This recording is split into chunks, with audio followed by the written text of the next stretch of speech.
I always remember being entranced by lighting and theater and music.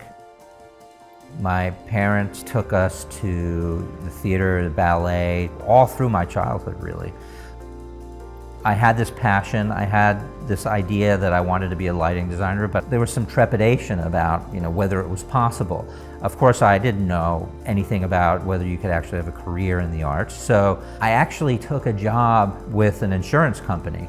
And what I discovered is that all the people, I would say, without exception, lived for something other than their job. And I was so idealistic at the time about I needed to do something important, I needed to do something that meant something to me, that working at an insurance company got that sort of idea completely out of my system.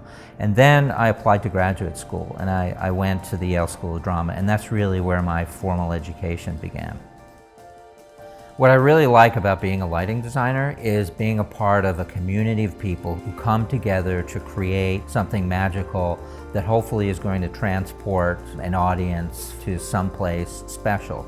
Much of what a lighting designer does is to create in the moment that it's happening, in real time. Much like a jazz musician, we improvise on a set of parameters, and we create light within the framework that's defined by other collaborators who we work with. Some of the projects I've been involved with that people might remember are, for example, the Lion King, Spiderman, Turn Off the Dark, many opera productions. And in terms of the light, The Bridges of Madison County was one of my favorite projects that I've worked on. Well, Spiderman, I think, was probably one of the most challenging projects I ever encountered. The physical scale was beyond most theatrical productions on record. The show was in the largest theater in the city of New York and encompassed the entire space. There were people flying aerial battles over the audience on stage, a tremendous amount of moving automated scenery. It required a huge amount of planning, engineering, drafting, and pre-lighting in order to accomplish. Vectorworks Spotlight has really become the industry standard.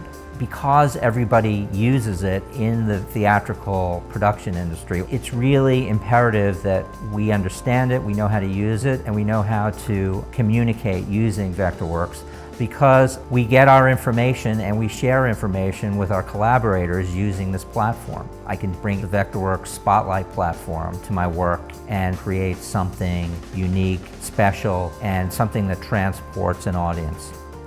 I feel lucky because I feel like I'm living the dream. Every day that I get the chance to walk into a dark theater and create light for another show, another piece of music, and work with another great group of people, I'm very thankful that this profession has found me and that I'm able to call it my life's work.